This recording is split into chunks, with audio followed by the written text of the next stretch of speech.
ഈശോ മിശിഹായിക്ക് സ്തുതിയായിരിക്കട്ടെ.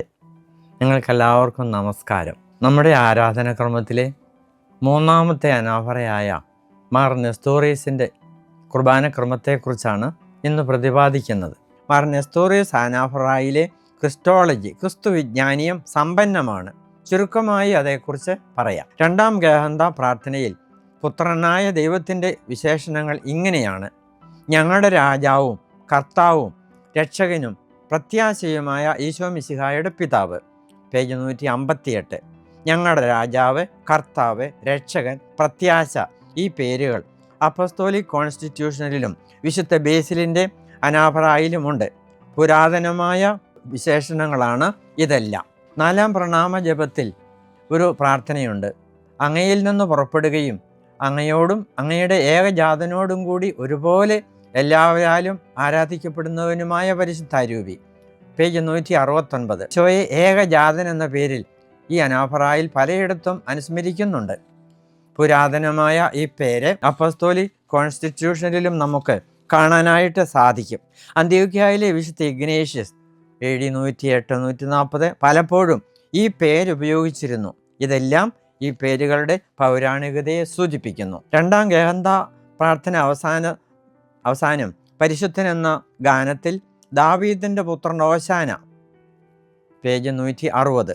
പൗരസ്ത്യ സുറിയാനി റീത്തിലെ അനാഫറാകളിൽ മാത്രം ഉള്ള ഒരു ഭാഗമാണിത്. ഇസ്രായേൽക്കാരുടെ അനുഗ്രഹീത പ്രാർത്ഥനയാണിത്. അവിടെ നമ്മൾ ഇങ്ങനെ പ്രാർത്ഥിക്കുന്നു: നിന്റെ അഭിഷിക്തനായ ദാവീദിൻ്റെ ഗീതത്തിൽ പറയുന്നത് പോലെ കർത്താവിൻ്റെ നാമത്തിൽ വരുന്നവൻ അനുഗ്രഹീതൻ. ഈ മെസ്സിയാനിക് പ്രാർത്ഥന പൗരസ്ത്യ സുറിയാനി ആരാധന അനാഫറാകളിൽ ക്രിസ്റ്റലോജിക്കൽ പ്രാർത്ഥനയായിട്ട് മാറി. 3 വിധത്തിൽ ഇതിനെ വ്യാഖ്യാനിക്കാം. ഈശോയുടെ ജെറുസലേം പ്രവേശനം, സങ്കീർത്തനം 118, 26 പറയുന്ന മിശിഹ പ്രവചനം, ക്രിസ്തുവിൽ രക്ഷാകര പദ്ധതിയുടെ പൂർത്തീകരണമായ കർത്താവിൻ്റെ രണ്ടാമത്തെ ആഗമനം. ഈശോയുടെ മനുഷ്യാവതാര രഹസ്യം അനുസ്മരിച്ച് കൃതജ്ഞത അർപ്പിക്കുന്നത് മൂന്നാമത്തെ ഗഹന്ത പ്രാർത്ഥനയിലാണ്. അത് മുഴുവൻ ക്രിസ്റ്റലോജിക്കൽ പ്രാർത്ഥനയാണ്. പേജ് 163 തക്സായിൽ: അങ്ങയിൽ മറഞ്ഞിരിക്കുന്ന ആത്മജാതൻ, അങ്ങയുടെ സാദൃശ്യൻ, അങ്ങയിൽ നിന്നുള്ള പ്രകാശം, അങ്ങയുടെ സത്തയുടെ പ്രതിച്ഛായ, വചനമാവുന്ന ദൈവം. ഇത്രയും ക്രിസ്റ്റലോജിക്കൽ എക്സ്പ്രഷൻസ് വേറെ ഒരു അനാഫറാകളിലും ഇല്ല. ഈ കാര്യത്തിൽ അപ്പസ്തോലിക് കോൺസ്റ്റിറ്റ്യൂഷൻ, ബേസിൽ, തിയഡോർ എന്നിവയോട് ഈ അനാഫറായിക്ക് സാമ്യമുണ്ട്. നെസ്തോറിയസ് അനാഫറായിലെ മനുഷ്യാവതാര അനുസ്മരണം തികച്ചും ബൈബിൾ അധിഷ്ഠിതമാണ്. ഫിലിപ്പിയൻ 2:67, മത്തായി 1:20, ലൂക്ക 1:35 ആശയങ്ങളാണ് ഈ വിവരണത്തിലെല്ലാം ഉൾക്കൊള്ളിച്ചിരിക്കുന്നത്. ഈ അനാഫറായിലെ ക്രിസ്റ്റോളജിയുടെ കേന്ദ്ര ബിന്ദു അവൻ തന്നെ ശൂന്യനാക്കി ദാസന്റെ രൂപം സ്വീകരിച്ച് വിവേകവും ബുദ്ധിയുമുള്ള അമർത്യമായ ആത്മാവോടും മർത്യമായ ശരീരത്തോടും കൂടി പരിപൂർണ മനുഷ്യനായി. അവൻ ഞങ്ങളുടെ നശ്വരമായ മനുഷ്യപ്രകൃതിയെ തന്നോട് ചേർക്കുകയും ഒന്നാക്കി മാറ്റുകയും ചെയ്തു. തക്സായിലെ പേജ് 163. ഇത് അദ്ദായി അൻമാറിയിലെ ക്രിസ്റ്റോളജി തന്നെയാണ്. അവിടെ നമ്മൾ പ്രാർത്ഥിക്കുന്നു: നീ ഞങ്ങളുടെ മനുഷ്യ സ്വഭാവം സ്വീകരിക്കുകയും അധപ്പതിച്ചു പോയ ഞങ്ങളെ സമുദ്ധരിക്കുകയും ചെയ്തു. ഈ ക്രിസ്റ്റോളജി അന്ത്യോക്യൻ പാരമ്പര്യത്തിൻ്റെ ഭാഗമാണ്. ദൈവശാസ്ത്രത്തിൽ താഴെ നിന്നുള്ള ക്രിസ്റ്റോളജി എന്ന് ഇതിനെ വിളിക്കുന്നു. പരിശുദ്ധ ത്രിത്വത്തിലെ രണ്ടാമത്തെ ആളായ പുത്രൻ തമ്പുരാൻ മനുഷ്യപ്രകൃതിയെ സ്വീകരിച്ചു. മറ്റു വാക്കിൽ പറഞ്ഞാൽ മനുഷ്യപ്രകൃതിയെ ധരിച്ചു. ചുരുക്കത്തിൽ 2-3 നൂറ്റാണ്ടുകളിൽ സുറിയാനി പാരമ്പര്യത്തിൽ നിലനിന്ന മിശിഹ ദർശനമാണ് ഈ ഭാഗത്ത് നമ്മൾ കാണുന്നത്. മാർ നെസ്തോറിയസ് അനാഫറായിലെ സ്ഥാപനവാക്യം വളരെ പ്രത്യേകതയുള്ളതാണ്. പ്രധാന കാര്യങ്ങൾ വിവരിക്കാം. 3 കാര്യങ്ങൾ ഈ ഭാഗത്തുണ്ട്. 1 സ്ഥാപനവാക്യത്തിന് ആമുഖം, 2 സ്ഥാപനവാക്യം, 3 കൽപ്പന.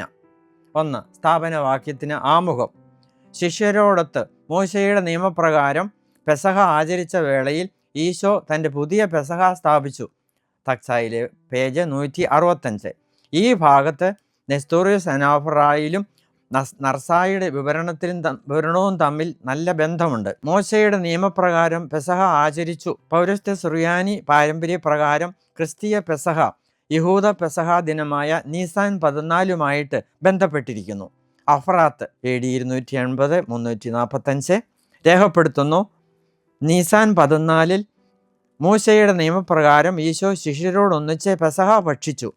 സെന്റ് അഫ്രൈമും ഇങ്ങനെ രേഖപ്പെടുത്തുന്നു: നമ്മുടെ കർത്താവ് ചെറിയ പെസഹ ഭക്ഷിച്ചു, അവൻ തന്നെ വലിയ പെസഹയായി മാറി. മാർ നെസ്തോറിയസ് അനാഫറായുടെ ചില കയ്യെഴുത്ത് പ്രതികളിൽ ഇങ്ങനെ കാണുന്നു: മോശയുടെ നിയമപ്രകാരം ഈശോ ശിഷ്യരോടൊത്ത് പെസഹ ആചരിച്ച ശേഷം തൻ്റെതായ പെസഹ സ്ഥാപിച്ചു. ഈശോ സ്ഥാപിച്ച പെസഹ പഴയതിനോട് ബന്ധപ്പെട്ടിരിക്കുന്നു, എന്നാൽ തികച്ചും പുതിയതാണ്. ഈ ഭാഗത്ത് നെസ്തോറിയസ് അനാഫറായ്ക്ക് ബൈസൻ്റെയിൻ അനാഫറകളുമായിട്ട് ബന്ധമില്ല. എന്നാൽ സുറിയാനി പാരമ്പര്യത്തിലുള്ള 12 അപ്പസ്തോലന്മാരുടെ അനാഫറയുമായി ഇതിന് സാമ്യമുണ്ട്. 2 സ്ഥാപനവാക്യം. ഈ ഭാഗത്തിന് 2 കാര്യങ്ങളിൽ നമുക്ക് പൊതുവിൽ പരിചയമില്ലാത്ത പ്രാർത്ഥനകളുണ്ട്. സമാന അനാഫറകൾ ഈ ഭാഗം ഉദ്ധരിക്കുമ്പോൾ നമുക്ക് മനസ്സിലാക്കാൻ സാധിക്കും അത് പുരാതനമായ ഭാഗങ്ങളാണെന്ന്. 1. കാസായിൽ വെള്ളം ചേർക്കുന്നത്. അപ്രകാരം തന്നെ കാസായിൽ വീഞ്ഞും വെള്ളവും കലർത്തി കൃതജ്ഞതാ സ്തോത്രം ചെയ്ത് വാഴ്ത്തി. തക്സായിൽ പേജ് 165. Apostolic constitution. യാക്കോബ് 12 അപ്പസ്തോലന്മാർ ബേസിൽ എന്നീ കുർബാന ക്രമങ്ങളിൽ ഇങ്ങനെ ചൊല്ലുന്നുണ്ട്. സഭാപിതാവായ ഇരണയൂസ് 2-ാം നൂറ്റാണ്ട് ഇതേപ്പറ്റി സാക്ഷ്യപ്പെടുത്തുന്നുണ്ട്. ഇതിൻ്റെ പുരാതന സ്വഭാവം നമുക്ക് മനസ്സിലാക്കാം പിതാക്കന്മാരുടെ ഈ സാക്ഷ്യങ്ങളിൽ നിന്ന്. വിശുദ്ധ കുർബാനയിൽ കാസ ഒരുക്കുമ്പോൾ പുരോഹിതൻ കാസായിൽ ഒരു തുള്ളി വെള്ളം ചേർക്കുന്നത് നമുക്കറിയുള്ളതാണല്ലോ. 2. അപ്പവും കാസായും ഭക്ഷിക്കുകയും പാനം ചെയ്യുകയും ചെയ്യുന്ന വിധം. ഈശോ അപ്പമെടുത്ത് വാഴ്ത്തി വിഭജിച്ച് ഭക്ഷിക്കുകയും തൻ്റെ ശിഷ്യന്മാർക്ക് നൽകുകയും ചെയ്തു. അപ്രകാരം തന്നെ കാസായിൽ വീഞ്ഞും വെള്ളവും കലർത്തി വാഴ്ത്തി പാനം ചെയ്ത ശേഷം ശിഷ്യന്മാർക്ക് നൽകി. തക്സായിൽ പേജ് 165. അവിടുന്ന് ഭക്ഷിച്ചു, ശിഷ്യന്മാർക്ക് കൊടുത്തു. അവിടുന്ന് പാനം ചെയ്ത ശേഷം ശിഷ്യന്മാർക്ക് നൽകി. ഇപ്രകാരം കാണുന്നത് മാർ നെസ്തോറിയസിലും 12 അപ്പസ്തോലന്മാരുടെ അനാഫ്രായിലും മാത്രമാണ്. ഇരണയൂസ്, സഭാപിതാവായ ഇരണയൂസ്, എദേസായിലെ വിശുദ്ധ ജെയിംസ് എന്നിവരും ഇതേക്കുറിച്ച് സാക്ഷ്യപ്പെടുത്തുന്നുണ്ട്. 3. കൽപ്പന. എൻ്റെ പ്രത്യാഗമനം വരെ എൻ്റെ ഓർമ്മയ്ക്കായി ഇപ്രകാരം ചെയ്യുവിൻ. ഈ അപ്പത്തിൽ നിന്ന് ഭക്ഷിക്കുകയും ഈ കാസായിൽ നിന്ന് പാനം ചെയ്യുകയും ചെയ്യുമ്പോഴെല്ലാം എൻ്റെ ആഗമനം വരെ എൻ്റെ മരണമാണ് നിങ്ങൾ അനുസ്മരിക്കുന്നത്. പേജ് 166. ഈ ഭാഗം സുറിയാനി അനാഫറകളിൽ മാത്രമുള്ളതാണ്. ബൈസൻ്റെയിൻ അനാഫറകളിൽ ഇത് കാണുന്നില്ല. ഈ ഭാഗത്ത് നമ്മൾ കണ്ടതായ കാര്യങ്ങൾ, സ്ഥാപനവാക്യത്തിൻ്റെ പ്രത്യേകത, നമുക്ക് പരിചയമില്ലാത്ത പല കാര്യങ്ങളും നമ്മൾ ഇവിടെ കണ്ടുവെങ്കിലും ഇതെല്ലാം പുരാതനമായ പല അനാഫറകളിലും ഉണ്ടെന്നുള്ളത് പ്രസ്താവ്യമാണ്. 2. ബൈസൻ്റെയിൻ പാരമ്പര്യത്തെക്കാൾ മാർ നെസ്തോറിയസ് അനാഫറ ഈ ഭാഗത്ത് ബന്ധപ്പെട്ടിരിക്കുന്നത് സുറിയാനി അനാഫറകളോടാണ്. മാർ നെസ്തോറിയസ് അനാഫറയിലെ റൂഹാഷണ പ്രാർത്ഥനയെപ്പറ്റി ചുരുക്കമായി പ്രതിപാദിച്ചുകൊണ്ട് ഈ പഠനം അവസാനിപ്പിക്കാം. പൗരസ്ത്യ സുറിയാനി റൂഹാഷണ പ്രാർത്ഥനയിൽ കാണുന്നത് വിശുദ്ധ അപ്രൈമിൻ്റെ പരിശുദ്ധാത്മാവിനെ പറ്റിയുള്ള ദൈവശാസ്ത്രമാണ്. വിശുദ്ധ കുർബാനയിൽ പരിശുദ്ധാത്മാവിനെ ഒരു പക്ഷിയായി, ഒരു പ്രാവ് ആയി അദ്ദേഹം ചിത്രീകരിക്കുന്നു.